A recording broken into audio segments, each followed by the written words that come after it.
So as Jason said, I want this to be a very practical session.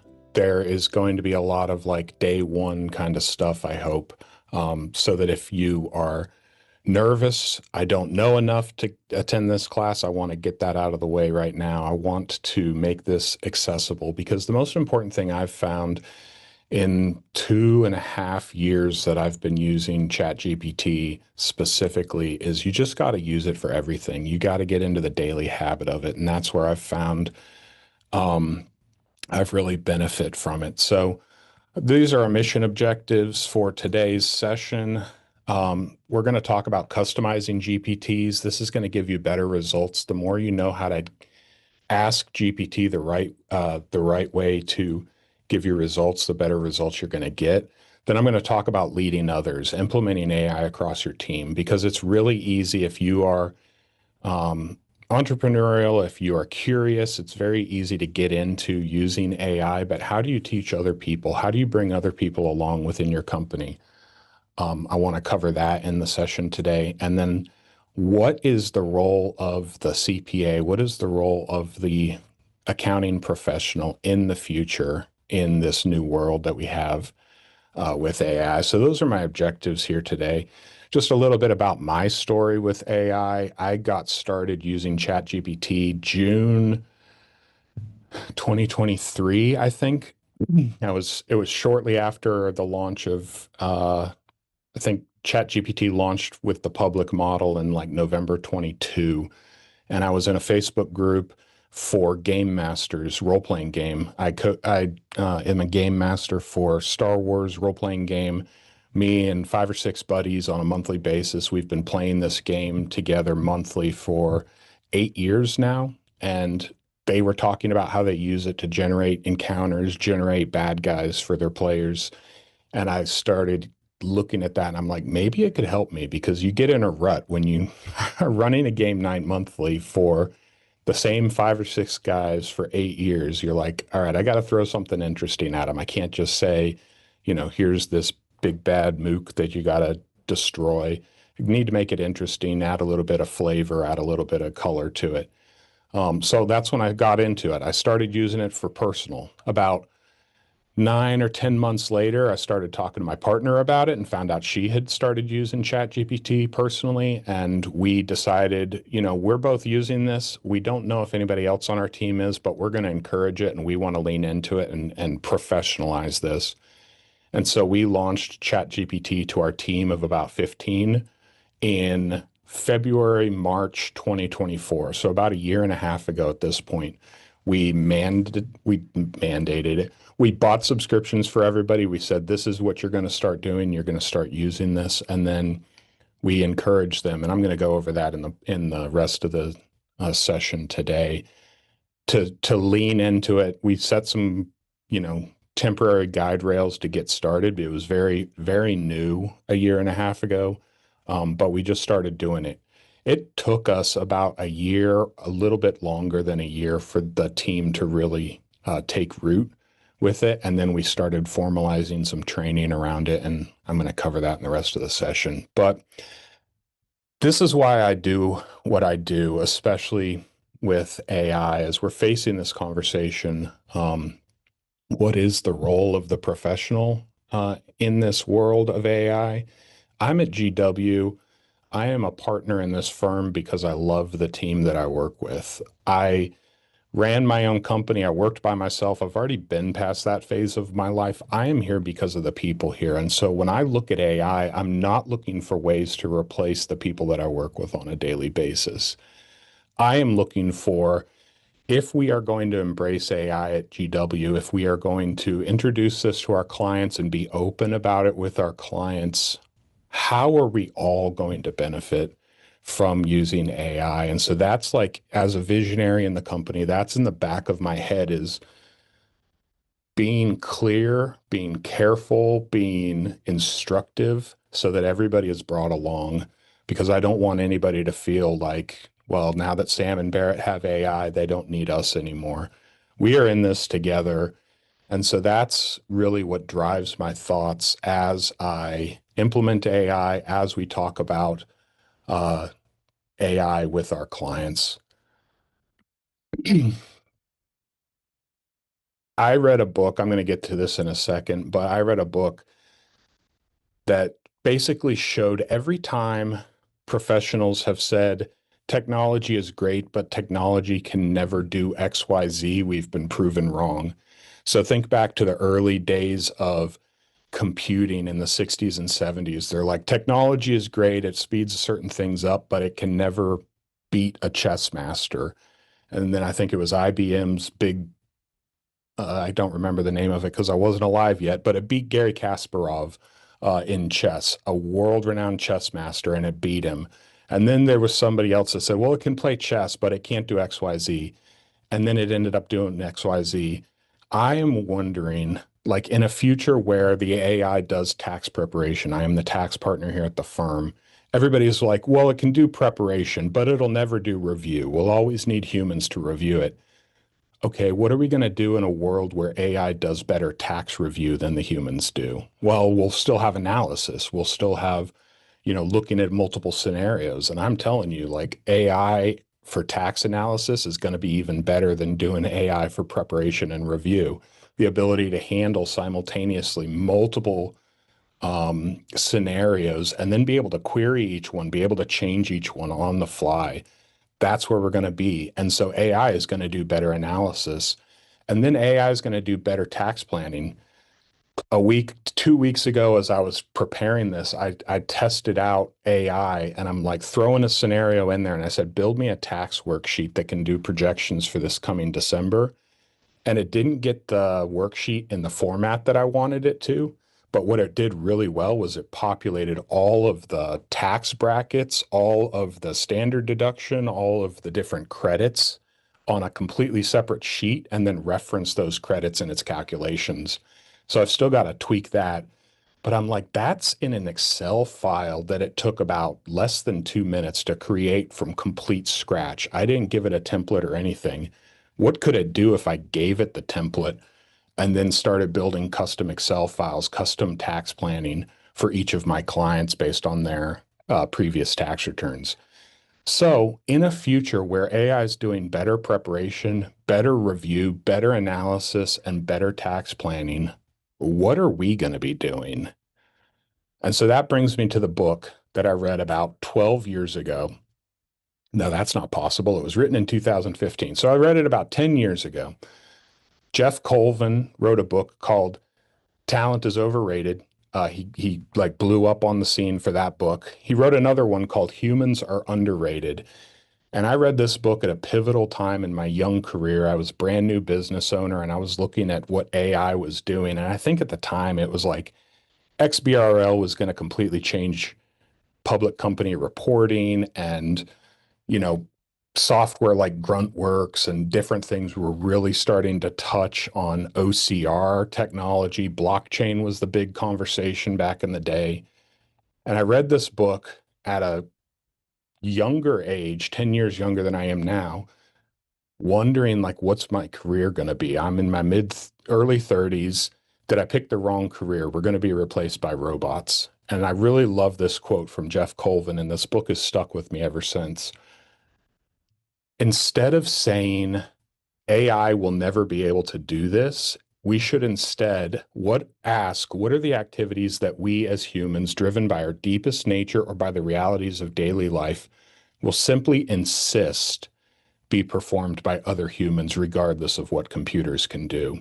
So even if the computer can do better tax planning, better analysis, better preparation, better review, what are going to be the activities that I say, I don't care if it can do it better. I need a human to be accountable there. I need a human to share the results with me. I need a human to talk me through and oversee this. Jeff used the example. He said, AI will probably be a better diagnoser of cancer than doctors will, than professionally trained lifetime career doctors. It's going to be able to find things that doctors can't. It's going to be able to move past assumptions that doctors make, and it's probably going to be able to locate the cancer. That said, I doubt most people, now there are going to be some, I doubt most people will want to be in a hospital exam room and read on a computer printout, you have cancer. They're still going to insist to have a human come in with empathy and share that terrible news with them. And that really put my mind at ease when I read this book 10 years ago. Instead of saying AI can do this, it's really good at this, but it's never going to be able to do this, I need to lean into the things that my clients are still going to insist that a human deliver, a human perform, a human do, even if the AI is better at it. And so I want us to keep that in mind as we go through this session today. And we're going to revisit that at the end of the session as well. I credit this equation to a friend of mine, former CEO of the Maryland Association of CPAs, Tom Hood. He now works with the AICPA. He was our CEO for almost 20 years, about 20 years within the state of Maryland. He came up with this equation, and he said that in a period of rapid change and increasing complexity, the winners are going to be the people who can learn faster than the rate of change and faster than their competition. So he calls it L is greater than C squared. That's an equation that I want to revisit at the end as well, because I disagree slightly with Tom Hood on this.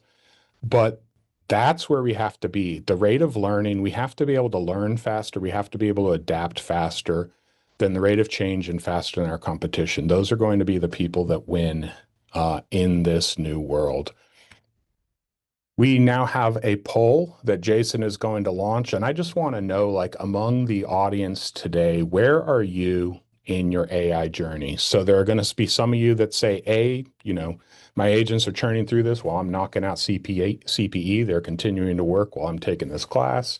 There are going to be some of you on the other end of the scale, on E, that's just like, I'm not sure how to get started. I've heard a lot about AI, but I really get intimidated by it. I'm not sure where to get started with that. So just sending out this poll, want to hear where you guys are at in your own personal AI journey as we move forward.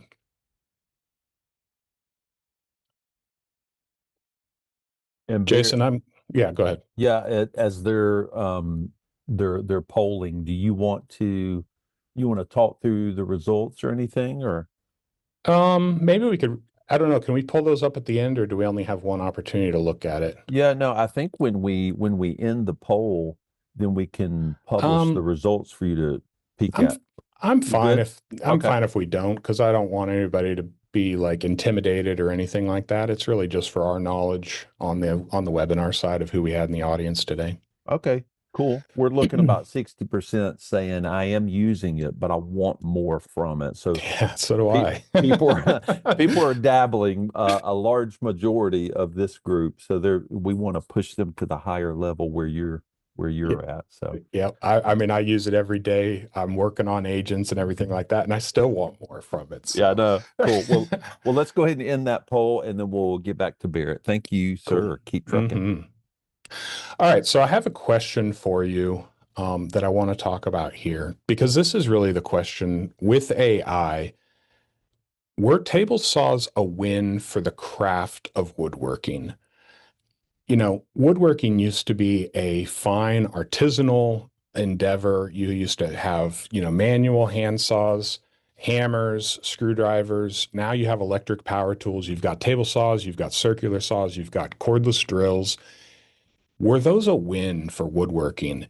And the true hipster craftsman will say, absolutely not. I love my hand tools. I'm still out there with a chisel and a mallet, handcrafting everything.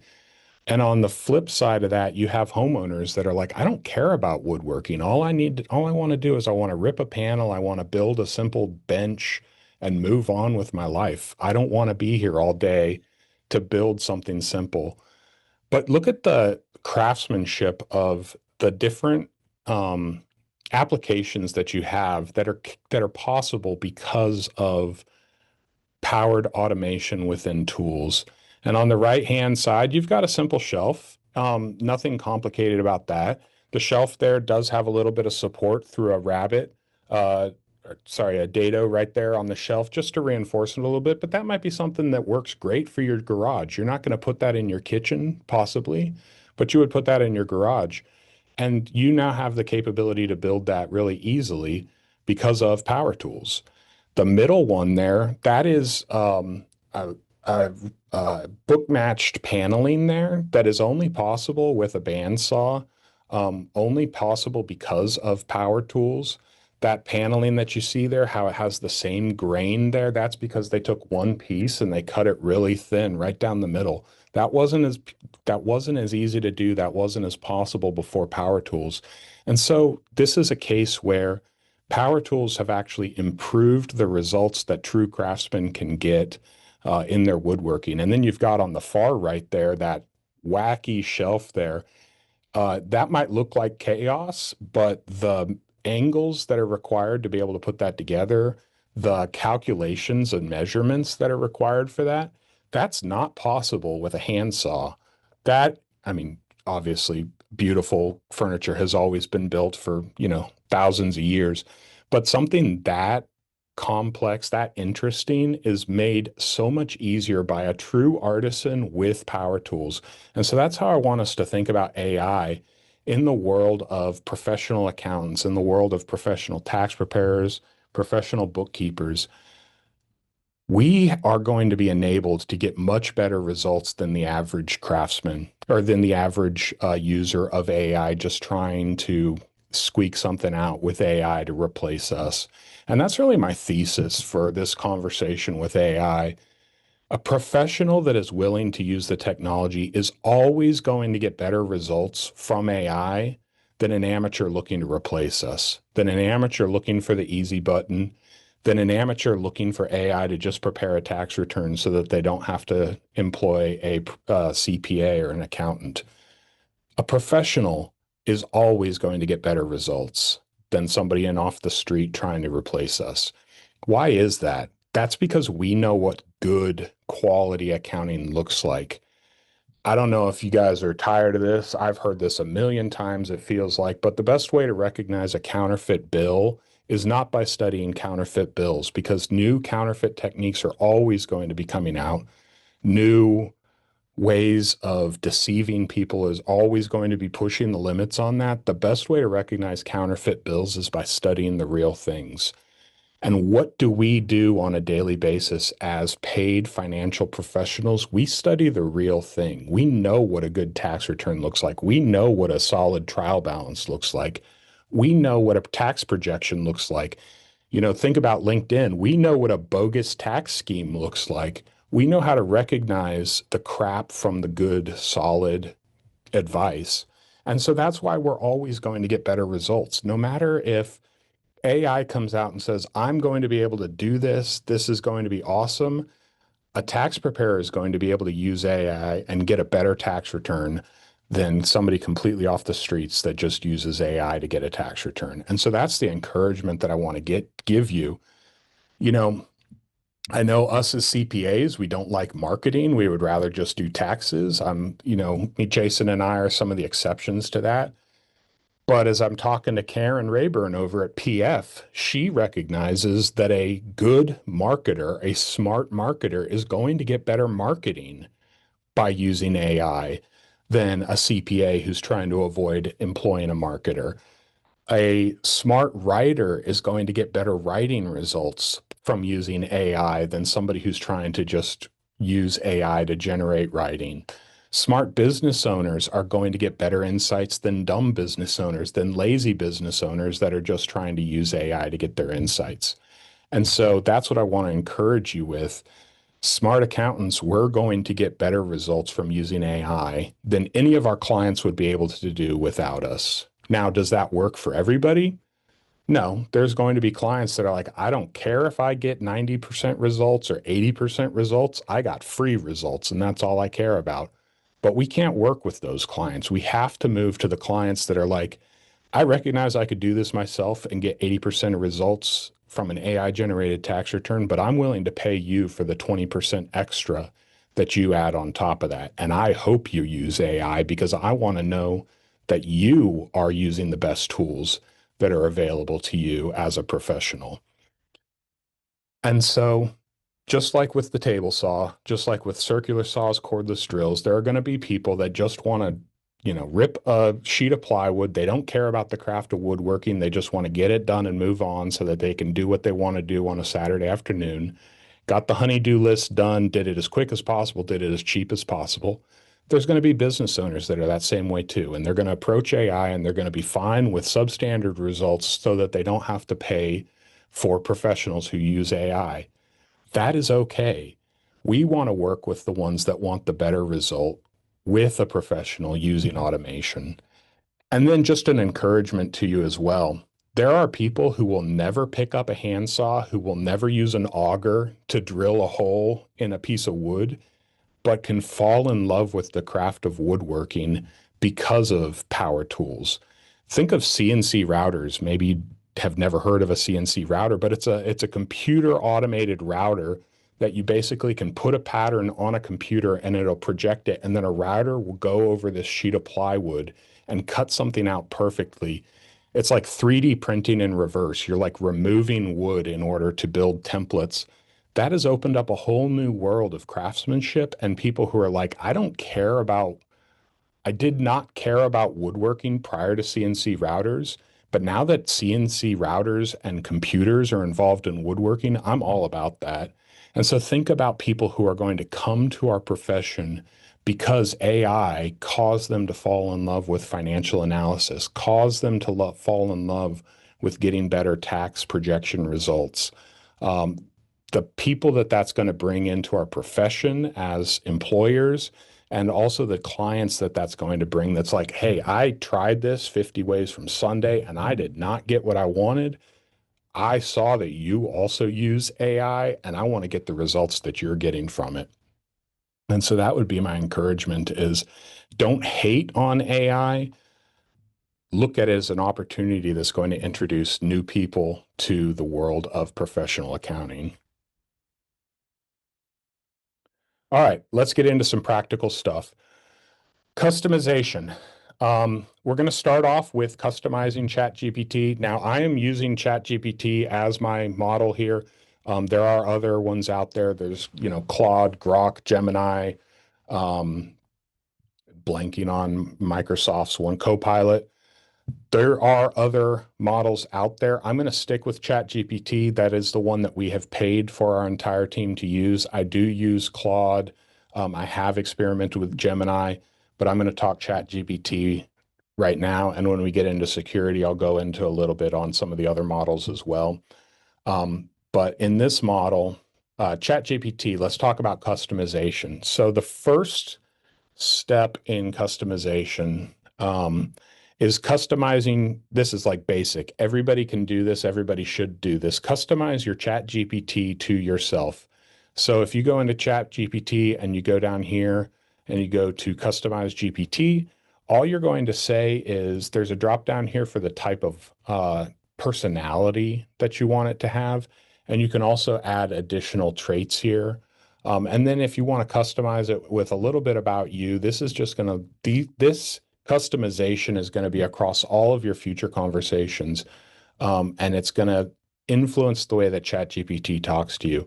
I will warn you, be careful what you put in here, because I said that I like dad jokes, and ChatGPT, especially since the upgrade to ChatGPT 5, has like been beating me over the head with dad jokes. It feels the need to throw dad jokes in every single sentence.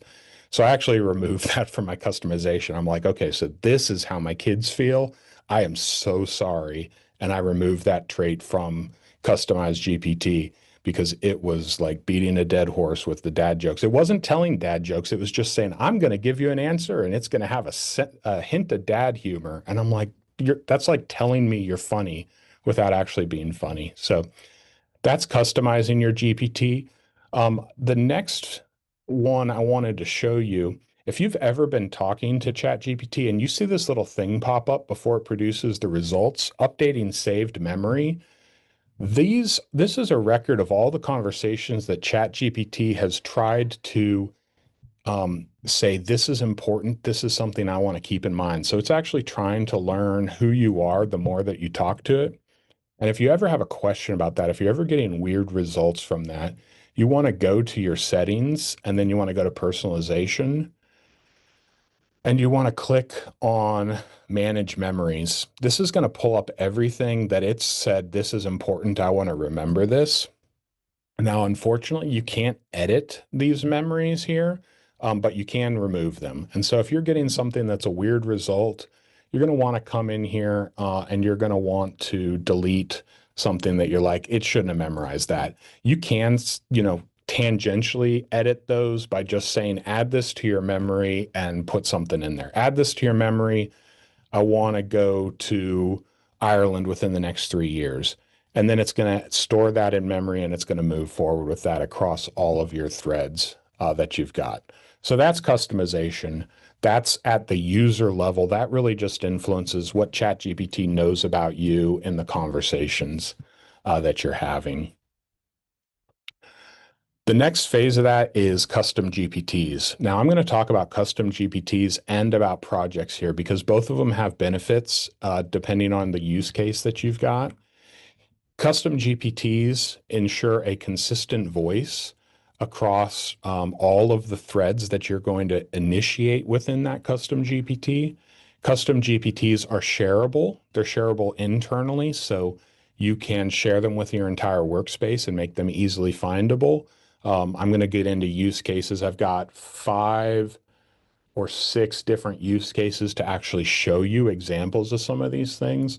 But custom GPTs, the primary reason I think that you would want to use a custom GPT over a project is because I want to build this model and I want to share it with my team so that we're all using this custom GPT for the same purpose and we're all getting similar results because the standards are consistent across the company.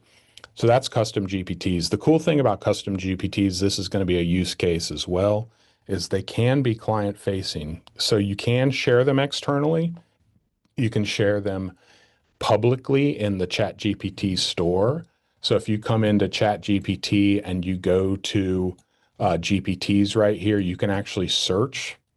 Of course, it's not going to, okay, so it's going to, you can search for GPTs here, and you can see also which ones are featured, which ones are trending. These are public GPTs. These are out there. You can add them and you can use them. I've done that for a couple. I've mostly built my own, but you might find one in here that you're like, ooh, I want to try that. That is a public GPT.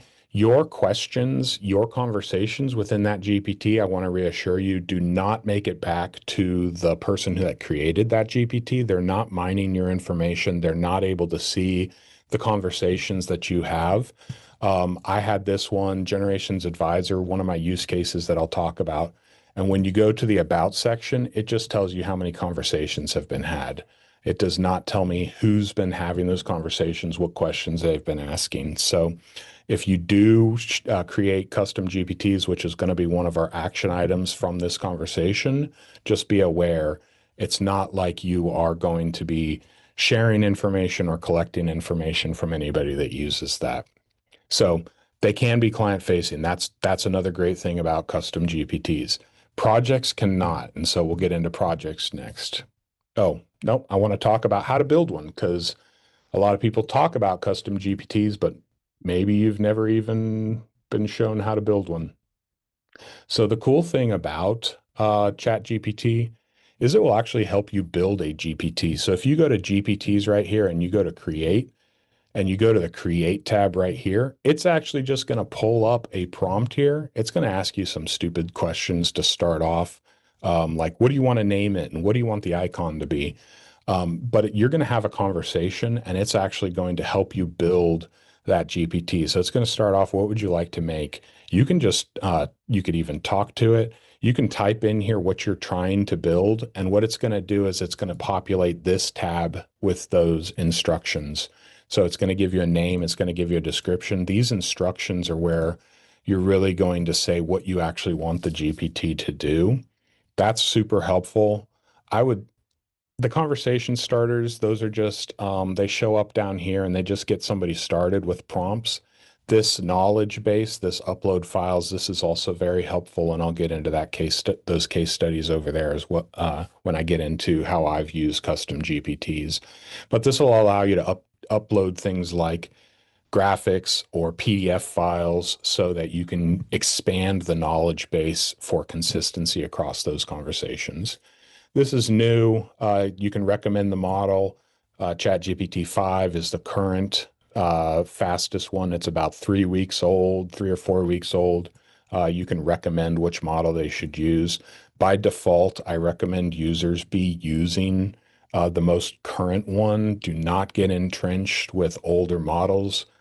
Just learn how to use the better models and get better results from it. It's very tough. ChatGPT 5 is not as human as ChatGPT 4 was. So it's a little bit harder to talk to and get good results. But if you push into it, you're gonna learn how to change your approach with ChatGPT 5. Or you can just leave it open, no recommended model. The users will use whatever model they prefer. If you do say that I think you should use 5, and they try to start a conversation in ChatGPT 4 or ChatGPT o3, it's going to say the creator of this model recommends you use 5. Do you want to switch over to that? And it'll prompt them to switch over to that. So that's kind of cool. These capabilities down here, do you want it to be open to web search? Do you want it to go out and add to the knowledge base that you've given it? Canvas allows somebody to edit the results that they get. So if they're writing a paragraph, if they're writing a web page, actually be able to go in there and edit the results that they get rather than have to regenerate the whole thing. It's like, I really like that paragraph, but I want to swap out that phrase or that sentence. Canvas allows you to do that. You can go in, you can edit, and then image generation, code interpreter, data analysis. All right, Barrett, Yes, sir. we're we're gonna probably start getting a lot of questions, All man. right. I asked you beforehand if I should interrupt you, Yeah, and absolutely. they're really good questions. So Taylor says, a concern with using a custom built GPT for our entire team is that individuality will be lost if it's used for client communication, like cleaning up script, improving clarity. It can really build emails really well. Is that a valid concern? Yeah, I think so. And I think it's going to depend on how much of the conversation you want to be standardized and how much of it you want to be personalized. So maybe you build the custom GPT and say, I want you to use the custom GPT to do the analysis on the financial statements this month, but then use your own project, use your own GPT to write the introductory and the exit paragraph, or just freehand them and write them as a human. That's probably would be how I would approach that. Because if you just say, I want all personality, well, now how do you know you have consistent analysis of those financial statements? You have to trust your team to build a custom GPT that's going to say, do the analysis based on this, but do the presentation based on my personality. Okay. So that might be how you get around that. Or maybe you just copy and paste and say, make sure you put this in your custom instructions if you're going to build your own GPT to handle emails. I would Okay. probably default to let them write their own intros, their own exits, but the analysis piece, we'd use a custom one. Okay. Very Cool. good question, Taylor. Thanks. Yeah, very good. Okay, and one more from Becky here. Do you need, and you probably have uh, opinions on paid versions, right? Do you need to have a paid version, or can you Yes, do all this in the free version? you need to have a paid version. And I will get into that in the security. Um, Free is, if you're testing it out, free is fine. If you start using it regularly, you're going to run into limits with free, and the paid version versus the team's paid version is like a $10 a month difference and gets you a lot more stuff. So even if you're a sole practitioner, even if you're a sole proprietor out there and you're only ever going to use ChatGPT by yourself, I say get the team's version. ChatGPT does not have a minimum number of licenses required in order to get a Teams account. It's just $30 a month instead of 20. And we're going to get into that in security, but do the Teams version, get one license for it, Okay, um, is my nice. recommendation on that. Okay, cool. All right, we're 20 minutes towards the top of the hour. Whew, all right. So this is really cool. If you don't know how to get started with custom GPT, I hope you saw that. ChatGPT will actually help you write your own custom GPTs, which is really handy. I definitely started off this way, and then quickly I was just like, nope, give me, free reign to do what I want. You can actually build a custom GPT. One of my team members has done this. You can build a custom GPT that will help you write better custom GPTs, like make your instructions super clear on what you're looking for and everything like that. So that's really a cool use case. But ChatGPT out of the box will help you get started. So if you don't know how to get started, go in there and say, how do I get started? What's the best way to use this? What's the best way to give you what I'm looking for? And it will help you with that. So I already showed you this. I put these screenshots in here because you're going to get the slides afterwards, but I also wanted to ensure in case my internet was acting slow, you never want to demo live as your only solution. So I also put some screenshots in here as well. Now, projects. Projects are about a little less than a year old. I think they came out around January, December or so. Projects are faster to spin up. Projects, the more you use a project, the more it learns because it can reference the other conversations that you've had in that project. And it's a great means of organizing your chats. So here is ChatGPT without projects. All your conversations are just going to continue to run down the left-hand side here. And trying to find them, you're going to have to use search, but trying to find the conversation is going to be a lot more difficult. Projects fall right here, and you just say new project, you name it, and then it's going to allow you to add files to that project, and it's going to allow you to add custom instructions to that project.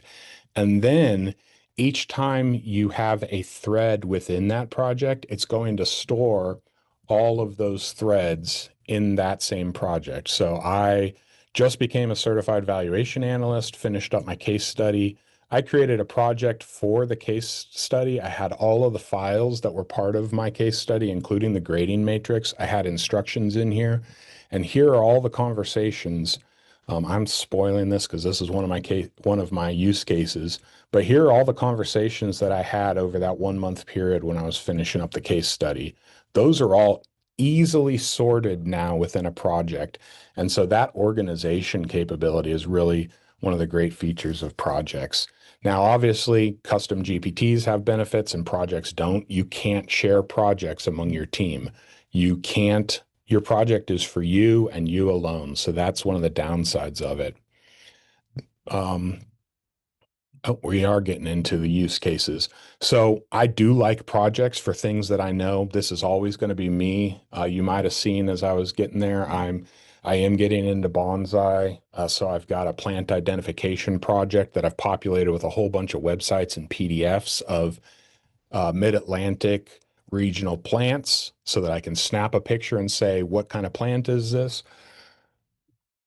I have projects for that original use case from 2.5 years ago where I have projects for my game group and I create bad guys within that project so that I know those are organized. So when I come back next month, I don't have to scroll down past 40 something conversations I've had since the last time we played and find that thread. I can just go to the project and I can start fresh with tonight's session.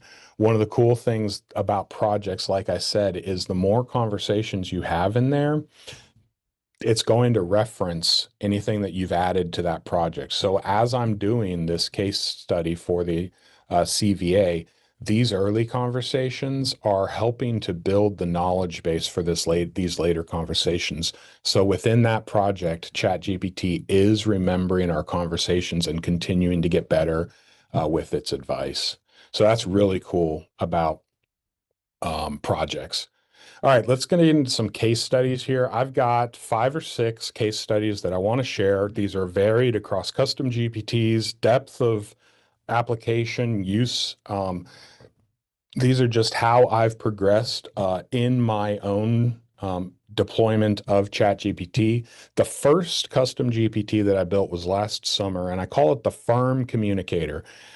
I want to blast clients when they ask me or when they challenge me on something or when they get angry at me. I just want to write the email that I want to write and I want to press send. But that is not professional.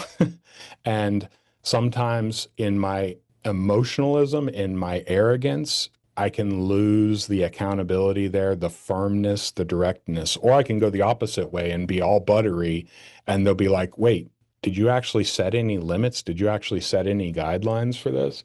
So the first custom GPT I ever wrote was called the Firm Communicator. I want you to be professional yet firm. There's no wiggle room here. This is definite. This is not open to negotiation, but I need you to say it in a polite way. In the Marine Corps, we always said that tact is the ability to be able to say blank you to somebody and have them thank you for it. So that was the first use case that I ever built for a custom GPT, was called the Firm Communicator. It wasn't until after I named it that I'm like, oh, firm, like a CPA firm. It's a firm communicator. Want dad joke, like I said. But that was the first one that I ever built. I still use this on a regular basis. You might say, why do you need a custom GPT for that? Outlook will do that. Gmail will do that. Word will do that for you. Facebook will rewrite your posts for you. LinkedIn will rewrite posts for you. The problem with using all of those different application specific AI rewording scripts is that it's not consistent to you.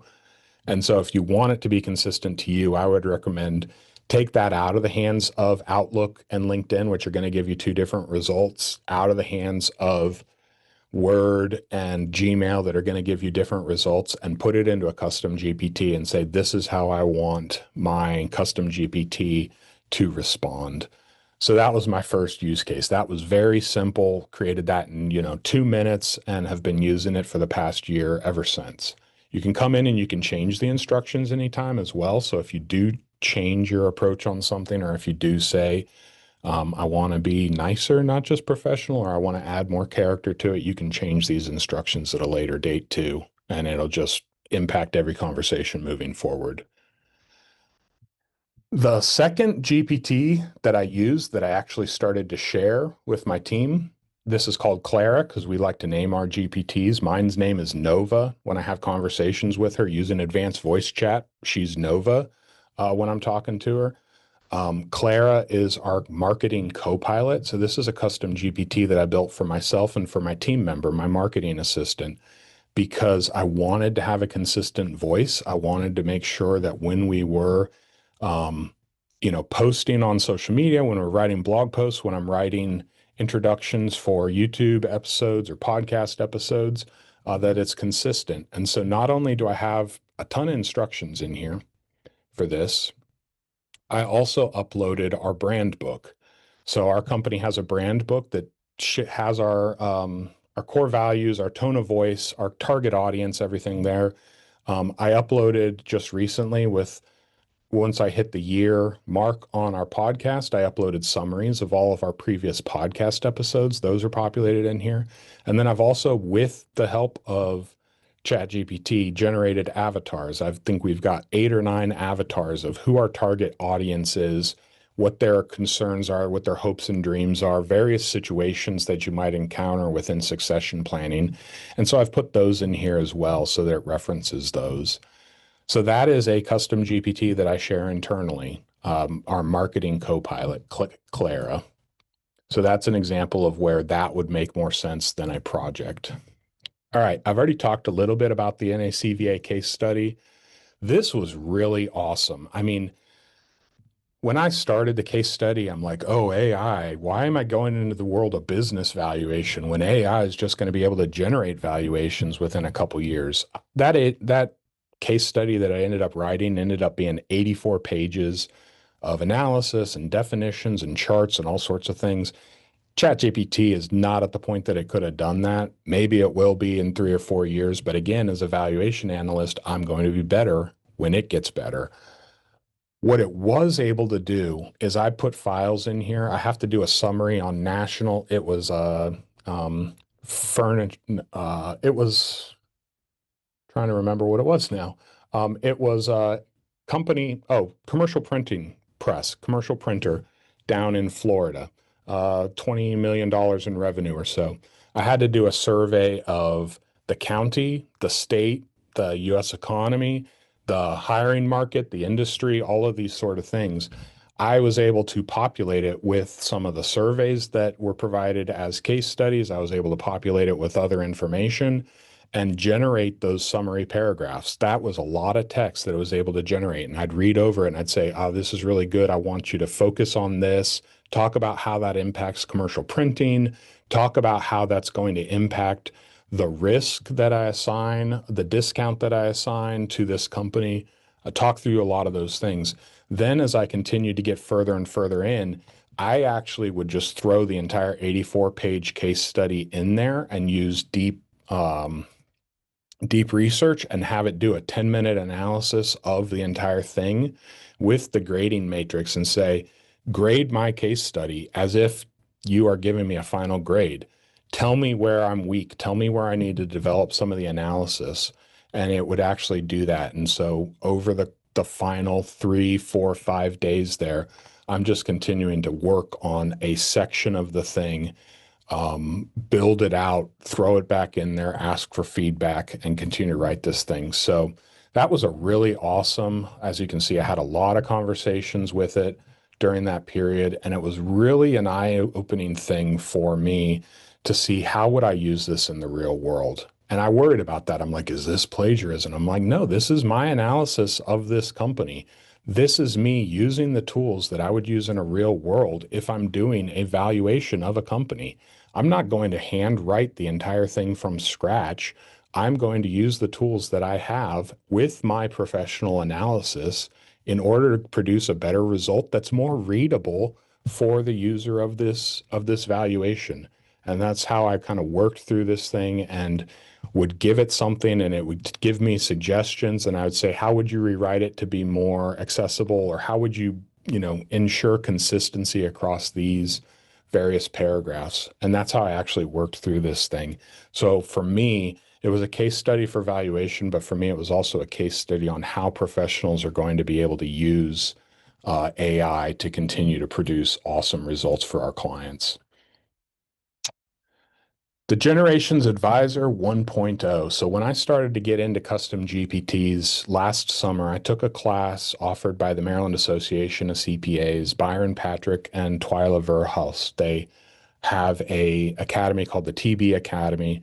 Twyla was just part of Jason Statt's AI Roadshow that just toured the country. They taught us how to get into custom GPTs, and my immediate thought was, how can I build a client-facing custom GPT? This is awesome. I want to get it in front of clients. And I've always struggled as a marketing partner. I've always struggled with lead magnets. If you're into marketing at all, they're always like, you should have something available that in exchange for their email, you're giving them a free resource that gives them a lot of value so that you have that exchange there. And that's called a lead magnet. And I'm always like, what's that going to be for CPA firm? Is it just going to be like a W-2 auto adjustment template, or is it going to be a simple tax planning thing? What's that going to be?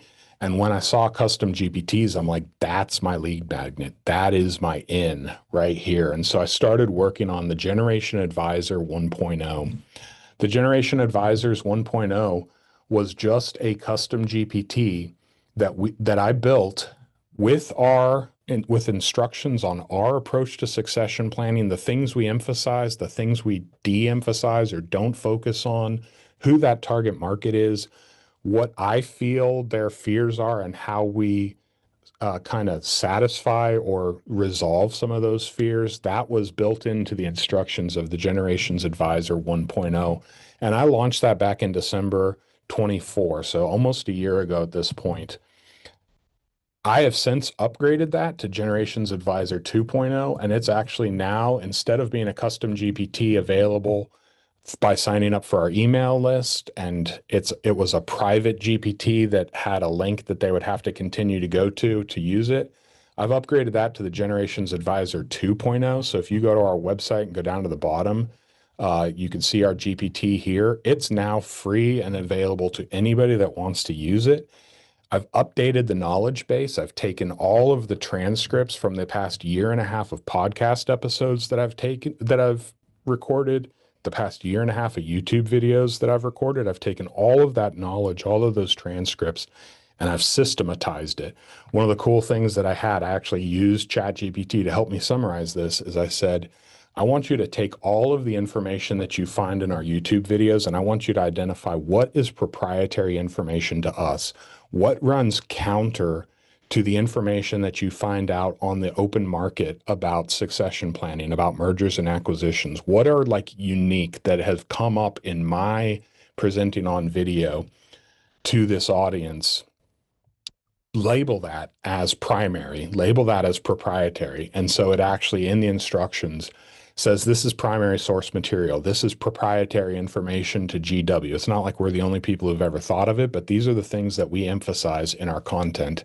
And then the podcast episodes, since those are interviewing guests and guests might have different opinions, I actually said isolate the conversations that we're having that align with that primary source material and add that to the knowledge base. And if there's ever anything that's included in the transcript of this conversation, this podcast episode that runs counter to that or is fringe or more like outline information, label it as outline so that as I populate this custom GPT that's now embedded on our website, it knows this is the information that if somebody asked this question and then they sent me an email or they booked a call with me and say, hey, I read this on your website and it said this, I'm going to say, yeah, that's what we believe. That's how we would approach that.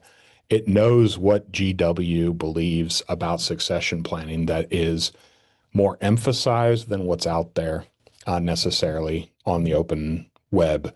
And so that's built into this.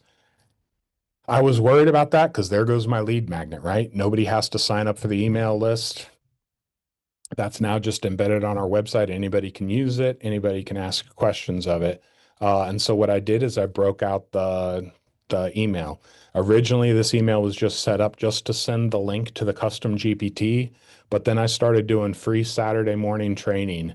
And so I broke that out in July when I launched Generations Advisor 2.0. And I said, you no longer have to sign up for this. Most people had signed up and stayed signed up. I think I have about 2/3 open rate on this on a weekly basis, which is awesome for a weekly email training newsletter. But I separated it and said, from now on, you don't have to sign up for that in order to get access to that. But if you want free training on AI, you can sign up for that. And so this logo is generated with ChatGPT. This is against the grain. This is my weekly training newsletter that I've got, and I send out something 8:25, 8:15 every Saturday morning with just a short paragraph on how I've been working with AI, how I've been implementing it in my own practice, and how you can, reshape your thinking or get better information out of AI as well. So that's no longer my lead magnet. I'm just trusting that that's going to continue to grow. And it has, even though I've separated the two, it's no longer required. People continue to sign up for that. And I'm really thankful for that because it's fun for me to be able to teach this on a weekly basis too. All right. What's up, Jason? I'm trying to hold off the questions. I know, it's all right. I can't. This stuff, yeah, in the chat, this is blowing people's minds. So how to use this stuff. So, can I hit you with some questions? Go ahead. Okay. There are early studies being released on the way using ChatGPT has impacted the cognitive ability of users. Yeah. Is there any kind of significant concern regarding the degradation of our team's abilities to do some of their base level work that AI is now going to be managing for us? Is that concern unfounded? Do you worry about that for your team? Do you evaluate the AI work in a way that doesn't inhibit their thinking and all that? Yeah, I am actually going to defer that one towards the end when I talk about training the team, Jason, because that's a real concern. And the generation prior to us had the same concern about the personal computer and us not breaking out the green ledger paper. Right. So I just want to reassure you, yes, it's a concern, but the professionals of the future will be better because they're using AI and continuing to think deep and smart. So we'll get to that in a minute. So okay. All right, this next one, can I hit you more? Go ahead. Okay. Is a custom GPT safe for reviewing a client's financials to generate advisory analysis and comments? Because it's very good at that. So I've always been afraid of that. And I Hmm. think we all are. And I've read different advice on that. I definitely don't want my clients' information at risk. Yep. How do we think about that? And how does Teams protect us, whereas the normal GP cut chat doesn't? Yeah. So I will defer that one to just because I am going to get into security, but I Okay. already showed even if I built a custom GPT and shared it with you and you're using my custom GPT, let's say I shared the firm communicator with everybody, I can't see those conversations as the creator of that GPT. And so even if I share it with my team, I, as the owner of the team, I, as the partner in the company, can't see the conversations that they're having with that custom GPT. So there is that extra layer of privacy there with a custom GPT, but I'll get into Teams and overall security a little Okay. bit later too. Cool. And did you say how often your firm's GPT is being used on the website? Like, Like Generations Advisor, like this one, yeah, yeah. on a daily basis at this Okay. point, about a month in. It's funny Beautiful. because I do get to see some of the conversations that come through there. It's totally anonymized, but I get to see because this isn't a custom GPT. I do get the questions that come through, and they've got some good questions, and Very, and very, and that's really cool because that as a producer of video content, I'm like I need to answer that with a YouTube video, yeah, so it's I giving love me it. content ideas as a marketer too. Yeah, very cool. And then we have 30 minutes to go. Yeah, I know. Oh my gosh. So keep trying. You got 30 minutes, Barrett. All right, I'll get there. All right. The last thing I wanted to point out on this is you ask, like, should we be telling our clients? I know this has been a conversation on LinkedIn lately. Should we be telling our clients? I did this from day one because, again, I want our clients to be excited that we're using the best tools to our capabilities. And so I actually wrote a blog post about why we're using AI, and I'm open and upfront about that with our clients. I am considering, and Sam and I will discuss it, how much of this do we want to actually put into our engagement letter, whether or not it needs to be there. Aon's released a statement on that, and I know that that's something that the AICPA and some of the state boards are probably going to be looking at too in the future. But our approach is we're not hiding this. I don't. The reason we gave Teams to our team is because your employees are using Chat GPT. If you're not giving them the proper tools to do it and instructions on how to do it, they're probably already doing it anyways. We want our clients to know we're using it, and it's opened up really great conversations. I had a conversation. I was in a room with one of our older clients and my baby boomer retiring partner, not Sam, but another one, who is resistant to AI. And we're sitting there with a client who's his age, and we mentioned, have you used AI to write your SOP? And he's like, oh my God, I love AI. I'm in AI every single day. And it was like hearing somebody who's that same age say that to a reluctant partner was awesome. And that never would have come about if we were not open about that with that client. And so that's our approach. We've got a blog post. You can read about it just by going onto our website as well. Steal Away. It was written, you'll see at the bottom of the blog post, 70. This blog post was originally written by prompts from Barrett Young and then edited. I kept about 70% of the content from AI. So I used AI to help me write a blog post about how we're using AI. All right. So those are, oh, I've got one more case study. I'm sorry. Last one. This is called vibe coding. If you've never heard that word, totally understandable. It is an interesting phrase, but it's basically using AI to write your Excel code.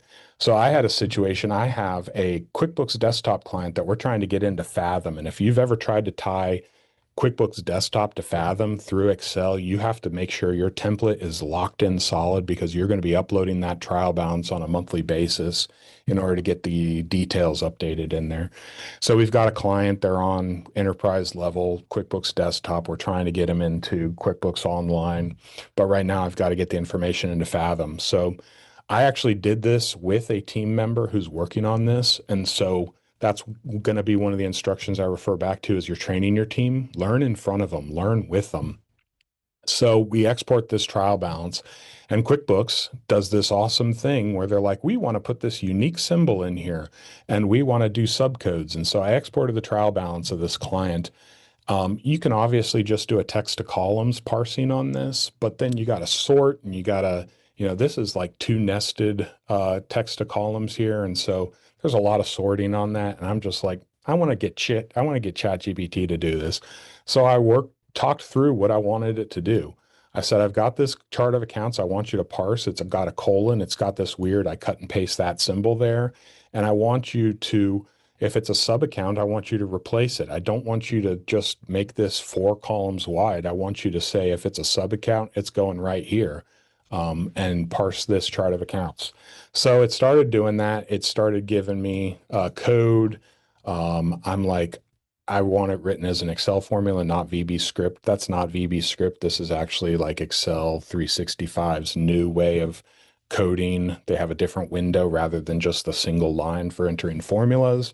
I'll get to that. ChatGPT will help me learn how to do that soon enough. Um, but I just talked through and I'm like, that's not going to work. I need you to give me this. So it continues to work through things. Single line, no comments, no line breaks. Formatting has to be in this format. So it gave it to me. It gave me this code that's going to put the account code here and the name in the next column.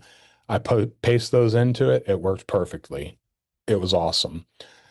Then you get to the details on it, and they've got their debits and their credits in different columns. And of course, obviously, I could sort this entire thing and just say all the debits should be over here, all the credits should be over here, and then I'm going to use a -1 and I'm going to multiply on all the credits, and then I'm going to cut and paste those into this column, and it's going to put them all in one column, and it's going to uh, give me the sum for the net income amount. Or I could just write a formula. And so that's what I did. I said, I want a nested if formula with an X lookup. I want you to look it up if column H was a debit, which is the debit column. If that's 0, or if that has a value in there, I want you to return it as a positive value. If column I, which is the credits column, has a value, I want you to return it as a negative column. So it built that for me. Then I realized I wasn't giving it the right reference column because I'm placing this on a different sheet rather other than the trial balance sheet that's in that formula or in that file. And so I changed the reference, did that, said that that's too hard for me to troubleshoot. This is the awesome part. Yes, you can have it write formulas for you. You can have it work on Excel. The cool thing about it is you can cut and paste your results and your error messages that you're getting into Excel. And that's what I do is I just do a screen grab and I'm like, this is the cell I'm getting. It's giving me an error. What's wrong here? And then you can have it work through that. So I continue to have it work through that. The sub accounts on this client have letters in them, so they're not all just 4-digit numbers for whatever reason. So I'm like, okay, we need to identify if the left foremost account code is greater than 6,000. That means it's an income statement account in this client. I don't want you to get messed up by letters, so only look at the left foremost digits of that account. Continue to troubleshoot with it, and it finally gave me a result that gave me what I was looking for. Um, in Fathom, you have to have a cell for current earnings or else your balance sheet's going to be out of balance. So you can't just import a trial balance. You also have to import a current earnings amount that's going to go on the balance sheet that's going to continue to accumulate that result month after month. So that's what I had it do. I've been using ChatGPT to write Excel formulas. Is it making me dull or dumb? Is it making me lazy with Excel? No, it's speeding up my time because how have I been learning Excel for the past 20 years? If I don't know how something works, I Google the formula and then I have to read like 15 something blog posts for the exact specific conditions in order to figure out how that Excel formula works. That's how I learned VLOOKUPs. That's how I learned XLOOKUPs. It took a lot of time going across a lot of people who put content out on the internet to teach me that information. And now I'm doing all that in a chat with ChatGPT and then cutting and pasting the result and saying, try again. This isn't working. This is the result I'm getting. Where's it going wrong? So that's my last use case. I think anybody, that's going to be one of our action items at the end of the session here. Wow, I'm running out of time. That's going to be one of the action items is try to vibe code your next Excel use case. If you've got something, a big old long thing, say, this is what I'm looking at. This is the result I want to get. Give me a formula that's going to produce that result. All right. What is your next use case? Do you want to do SOP? Do you want to build your engagement letters for this coming year? I'm working on a pricing tool that we can embed in our website, how to build that out. Tax planning worksheet, obviously, as a tax professional, that's what I want to get to so that I have custom tax planning built in Excel that's easily manageable, easily adjustable, and based off prior year information. All right, let's get into security. Oh, before I go there, last use case, if you are not already using it, Zoom has an AI recorder you can use in your meetings. That's an easy implementation of AI. I use Fireflies in my meetings because I prefer the detail that I get from Fireflies. Fireflies also has a Ring Central integration. So when I turn that on, I'm able to record actual, like, real phone conversations, not just video phone calls. It gives you a full transcript of the conversation, and it timestamps where certain things were referenced as it's summarizing, so you can go directly to that part of the conversation as well. So I do recommend Fireflies, but Zoom AI as a recorder is a very easy one. Even if you just start using that internally for your own team meetings right now, you're going to get a lot of use out of that. And then the last use case, Ask BlueJay for tax research software. We replaced our very expensive Thomson Reuters Checkpoint Edge solution about 3 months before they came out with an AI solution, but I'm tired of believing Thomson Reuters when they say they have cutting edge technology. So we moved to Ask BlueJay about a year and a half ago for our tax research software. So highly recommend that as well. All right, security. Couple different levels of security. So some of the things that we're talking about when we're talking about security is, does ChatGPT train its model on your data? That's one of the initial concerns that people have is, if I'm talking to ChatGPT, is my client information getting leaked to OpenAI, the company that owns ChatGPT? Is that information going to end up on Google someday so that anybody can Google and say, what was so-and-so's social security number and adjusted gross income in the year 2023? Both ChatGPT and Claude, if you have the paid plans, will not train the model on your data. Actually, in Teams and ChatGPT, it's an option that you set up at the workspace level that says, do not train the model on the data. Claude doesn't give you the option. Claude is very clear. We never train our model on a paid plan on your data. So that's the first phase of what that means. Is it making itself smarter because of the information that you are sharing it? And that's what it means by train the model. I do want to make that clear. If you upload a tax return into ChatGPT, it's not training the model by saying, this is what this tax return is. This is who this, it's not taking the information from that tax return and training the model if you accidentally leave this on. What it's doing is it's saying, what are the kind of prompts that somebody asks when they're looking at a tax return? How are we getting better results? How are we producing better answers to that question? That's what it means by train the model. It doesn't mean leak that data to the open web. It doesn't even mean that data makes it back to OpenAI. It just means that they are looking at the questions you're asking and the responses that it's giving in order to make a better model. That's what training the model is. With a paid Teams plan in ChatGPT, and by default, any paid plan in Claude, you have the ability to say, do not train your model on our information. That's level one security. The next level is systems and organizational controls, SOC reporting. So system and organizational controls reporting is an AI CPA similar to peer review. This is a standard that exists for accounting information systems that says, if you are SOC 1 compliant, if you are SOC 2 compliant, this is how this company uses your information. This is how this company stores your information. This is what your data is, the encryption level that your data has when it is at rest, when it is being referenced, when it is being used, called. This is that level of security. SOC 2 has two types. There's type 1, which, think of type 1 SOC reporting as your balance sheet. It is a snapshot in time. At the time that we did this SOC report, we looked at a snapshot in time, and it passes SOC 2 type 1 reporting. SOC 2 Type 2 is across a period of time.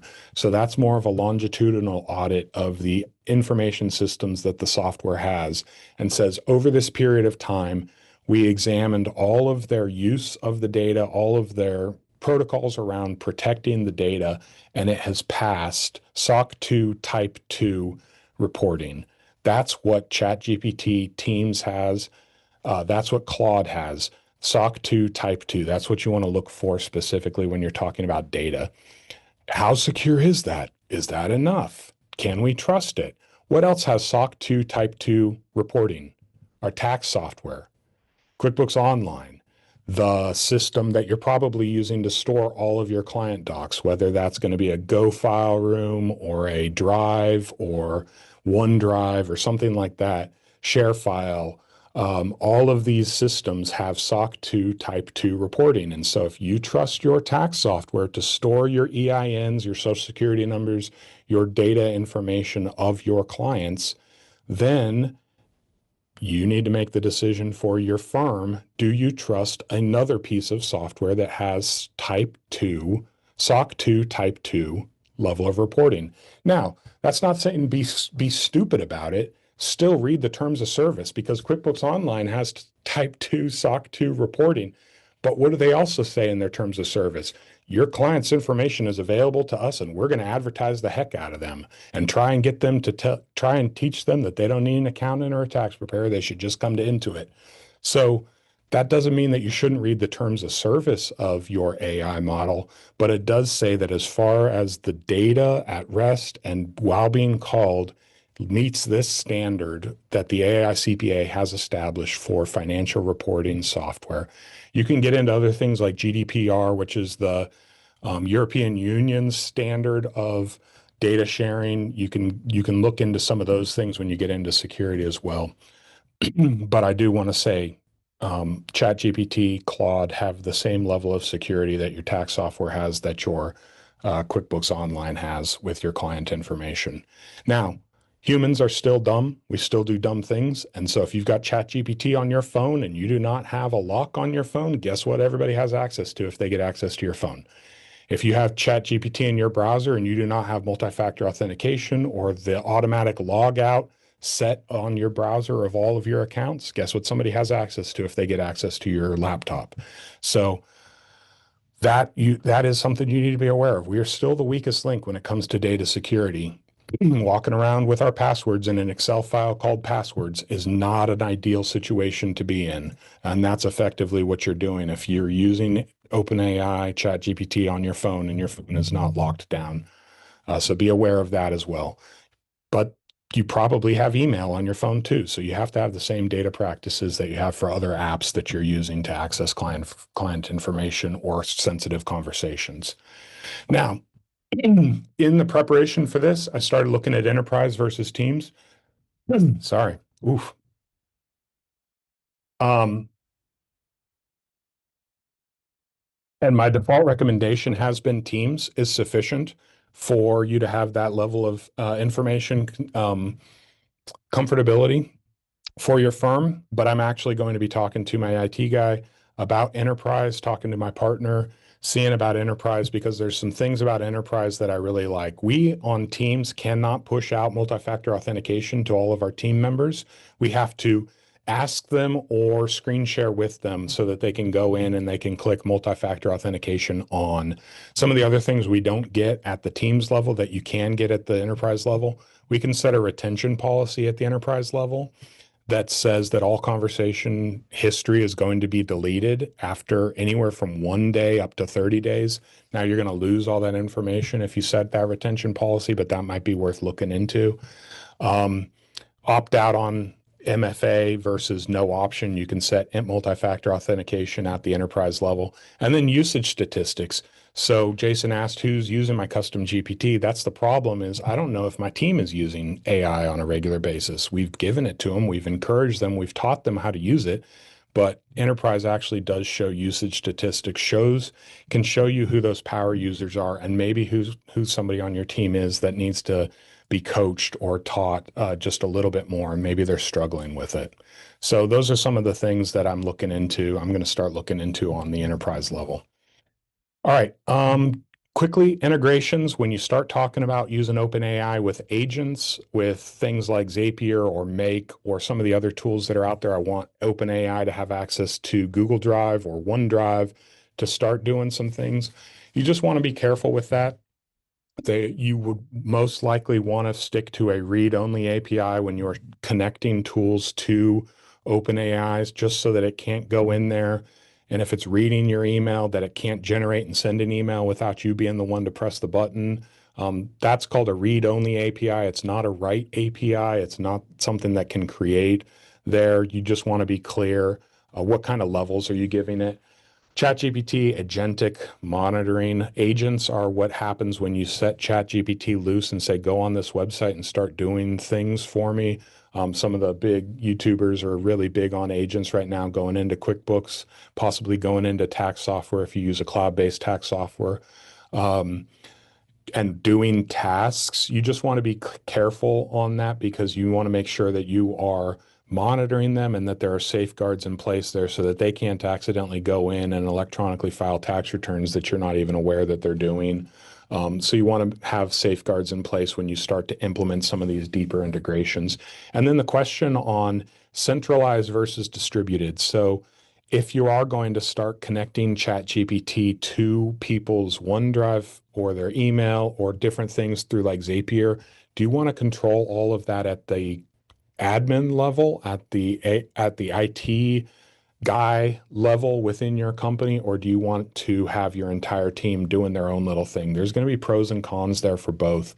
Centralized, you can know what AI is linked up to, and you can set those repetitive tasks at the company level. Versus distributed, you might be hamstringing your team a little bit and some of their creativity if you do not give it to them. You just want to communicate with your team, and you want to put safeguards in place so that you say, this is appropriate for you to personally link AI to, this is what's not appropriate, and we're going to control that at the company level. So let's talk about training your team, because that is a concern. I am a business owner. I'm an entrepreneur. I jumped on ChatGPT immediately. I'm like, I see benefit immediately. I see nothing but optimism, blue skies in the future. The team, as we started to roll this out, is that's not going to be the case because they're not entrepreneurs, they're employees. That doesn't mean that they're not smart. That doesn't mean that they don't have optimism about the future, but they're a little bit more risk adverse. They prefer to be employees. They prefer to have a steady paycheck. They don't look at tomorrow and say, well, if everybody fired me, I'll just go out and start from scratch again, the same way that an entrepreneur would. And so when you talk about AI with your team, their first thoughts are probably going to be drifting towards Barrett's looking to replace me. And that's why he's trying to get me to use custom GPTs, because he wants me to put all my knowledge into a custom GPT so that he can say, I no longer need you anymore. That's where their mind is going to go immediately. And that's why I started off with my team. You want to convey to them trust. You want to convey to them that we're in this together. We are figuring out where we're going in the future. There might be situations where we do not add additional team members, where we do not grow. We start adding more agents versus interns or new hires or something like that. But that's going to be where they're at as far as the risk of AI. And it's going to take a long time and a lot of trust and a lot of reassurance from you in order to get them past that. You need to look for small wins. They're not going to jump in and immediately start vibe coding from day one. They're not going to jump in necessarily and be like, I totally unlocked this huge thing. They're going to start with small things. And so you want to look for those small wins and you want to encourage them. We actually got our IT guy to teach our team how to run a class, and I'm going to get into that in the next slide. The next thing is you want to learn together. You want to run some of these sessions together so that you're demonstrating for them what you're learning, you're teaching them how to learn, and you're working on this together. My IT guy put this together when he did a session. He gave us a prompt and said, change something in this phrase, a group of animals having a tea party in the forest, and then send the response. This is goofy, but this was fun. And this got our entire team using AI image generation in this class. And kudos to him for coming up with this. It was a really great idea. That's a small win. That gets somebody into AI and not being afraid of it and learning, oh, I can use this. I can ask it to generate an image. I can do something like this. So look for those small wins, be very encouraging, and just continue to reassure them. Like I said, my last Excel vibe coding session about a week and a half ago, getting that Excel data into Fathom, I was learning on the fly with a team member on Zoom. She's watching me not know how Excel works and continue to push on some of these results that I'm getting from AI to get the result that ultimately she took after I did the first month. She took it and ran with it and imported 3 years of information through the same process into Fathom for that client meeting. So encourage those small wins. Look for the champions. Look for some of your team members are going to be really into it. Some of them are not. My partner, Sam, she always is asking our team, did you throw it into ChatGPT yet? You want to figure out how to critique their results without deflating them. And you want to also look for ways to enforce the use of AI without stifling their creativity and without just completely stripping them of their own ability to learn, their own excitement over it. So it is a balancing act, but I think some of the best ways to do that are to encourage those small wins and then just do weekly or monthly check-ins. How have you been using Ask Blue Jay? How have you been using ChatGPT? What are some of the cool results you're getting on your personal life? Because really where we want to get to with AI, the best way to learn is to use it on a daily basis. Just a last encouragement on this with your team, but also for you as a business owner. Don't get sucked into all the new shiny variants and all the different platforms that are out there. If you are not at a using AI on a daily basis level, you need to pick a platform and you need to stick with it. If that platform is Gemini, so be it. If that platform is Copilot, so be it. Pick one, stick with it, get to the point where you're using it on a regular basis before you start exploring, because there are a dozen platforms out there, and even more when you get into like AI being added to other software. You want to pick the one that you're going to pick up on a regular basis and start throwing questions into. So, how are we going to train new people in the profession? That question that came up, how is it going to affect our cognitive abilities? The same way that personal computers have decimated our cognitive abilities in the 20th century. Yes, there are going to be people who pick the easy button, who pick the easy path, but we need to encourage them. Push deeper. You now have all this free time. Start reading books that were written 300 years ago. Sure, you could throw it into Chat GPT, but you're not spending the hours with that book working on deep thinking, working on developing your cognitive ability. Just because it's easy and there's a Cliff's Notes version of it doesn't mean that you shouldn't read the original. And so the same way that I have struggled with that as a millennial, being told TV's rotting my brain and the computer makes everything easy and I don't have to think anymore. Sure, a lot of my generation have taken the easy way out, but you're going to find the people and you're going to hire the people. You're going to want to encourage the people who are going to say, it's doing this for me and it's freeing me up to use my brain on a deeper level and get the most that I can out of the tool. So I'm revisiting this quote from Tom Hood, and I want to say that it's the people who can learn faster via collaboration that are going to be the winners. I don't like the idea of competition. That's why I'm part of Thriveal. I don't have competition. I have collaborators. I have peers. I have people who do things in a different way. And there's a huge market out there for us. And so I think the way to win is learning together. And if that can be faster than the rate of change and faster than our competition, that's how we're going to win. So, what are the activities that we as humans, driven by our deepest nature and the realities of daily life, will simply insist are being performed by other humans? As I wrap up the session today, this is the question that I've considered, and I realize the answer is found in our company core values. What are people going to come to GW for when the AI does a better tax return, when the AI does a business valuation better than I can? What are they going to come to us for? And it's our core values. Empathy, accountability, empowerment, and foresight. These are our core values here at GWCPA, and AI can't do these things. Now, are there going to be people who say, I don't need empathy, I just need a tax return? I don't care if the AI cares about my business, just produce a cheap tax return? Sure. The same way that there are going to be people that don't care that you can do amazing things with a circular saw or a table saw. that just want to finish their honey-do list. Again, you have to be working with the right clients, but the clients in the future are going to be the ones that come to us because we are empathetic, because we hold them accountable in a way that a computer never can, because we empower them to make difficult decisions within their business, and because we have the foresight to say that we are better with AI than we are without it.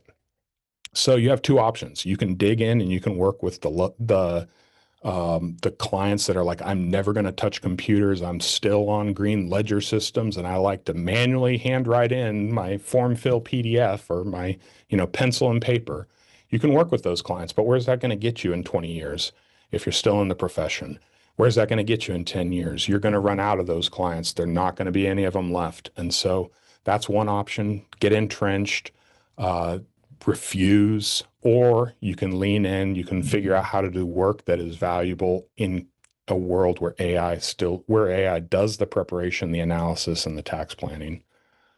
Did you get into this profession to prepare tax returns? That's what I want to ask. Did you get into this profession because you absolutely love filling out every single line on there and double and triple checking it and quadruple checking it? I didn't. I went to school because I want to know how business works and I want to have conversations with business owners. A easy money side route of that, recurring revenue of that, is tax preparation. But there's still going to be tax preparation. There's still going to be those conversations about tax savings.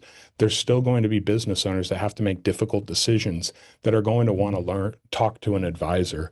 And that's why I got into this business. It wasn't to prepare forms for the IRS. It was to talk to business owners and help them make the difficult decisions that keep them up at night when the computer says, lay off these 5 people, and they're like, I don't think I can do that.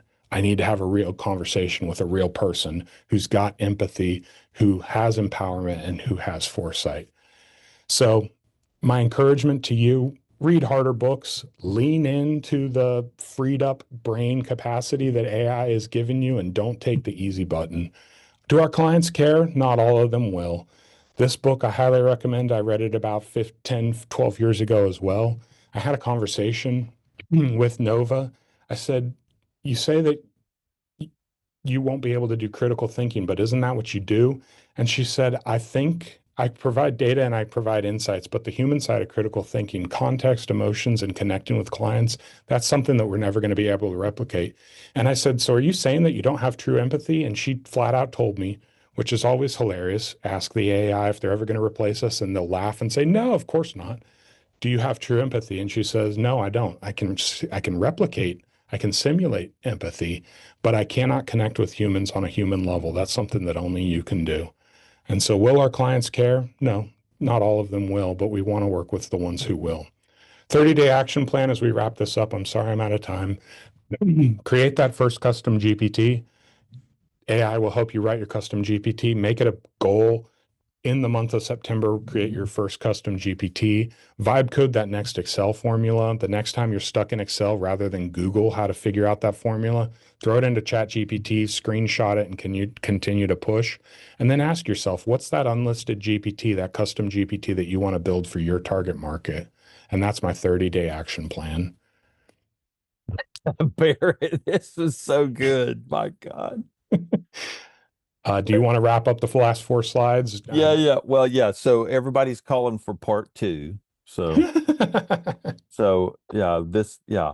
So y'all, you know what, you want to meet Barrett in person. So I reposted, you can come to Deeper Weekend and actually shake his hand in person. So we put a code in there. Also, we have a tax vendor AI roundtable coming up. And Barrett, will you hit that slide with Yeah. one more time? And that's a CPE keyword. So you're going to get a form. You're about to get a form because comes with CPE, and you got to put that word into the form to prove that you were here. And yeah, it was. We don't have time to hit the other questions, but it was so good, Barrett. So Barrett, I mean, you did a lot of great encouragement. So, but take us out. What are some of the last things you want to let us all know? Lean into it and really challenge yourself. What are you going to be doing? What is this world going to look like in a couple of years when AI is doing that work? and start working on that now. The ones who are going to be prepared for, Intuit's going to wake up, is going to just release it one day, and we're going to wake up and find out we're out of a job if all we're leaning into is delay. It's never going to be able to do this. Some of the tax software out there is going to replace us in the span of before the next tax season if we're just going to wait and see. So start to ask yourself, start to develop those conversations again, start to go back to that trusted advisor status that we love in this profession that we really need to get into. Go in person to things like Deeper Weekend, like you said. I can't fake. I can't send Nova to Deeper Weekend and say, oh, that's me. I'm actually going to be there. You're going to shake my real hand there at this point. So Yeah. that would be my encouragement. If you did have a question you didn't get a chance to answer, I'll give you my email address. It's BEY Barrett Evan Young, BEY at gwcpas.com. You guys can find me in Circle if you're in there as well. I almost said Cool. Yammer, but you can find me in Circle if you're in No, there that's as an well old and want to platform. ask those questions. Yeah. So BEY at gwcpas.com. That's Cool. right. Yeah, Yep. they popped it in there for us. Thank you. And Okay. and if you don't want to type out your question, just shoot me up and I'll send you my Calendly link and we'll jump on a call. Yeah, very cool. Okay. Well, Barrett, this is encouraging. I think, the platform we're standing on for our profession is about to get a lot more fun. Hmm. And that just makes me excited. We've been doing this a long time. Now we get to have more fun and do it even better. So we're pumped. Deeper relationships with our clients and deeper relationships with our teams. Let's use the freed up capacity that we have to push into that stuff. Yeah, I love it. Okay. All right. Thank you, Barrett Young, for teaching us. We're out. Thank you, everybody, for hanging with us this long. This was so good. Take care. Thank you all.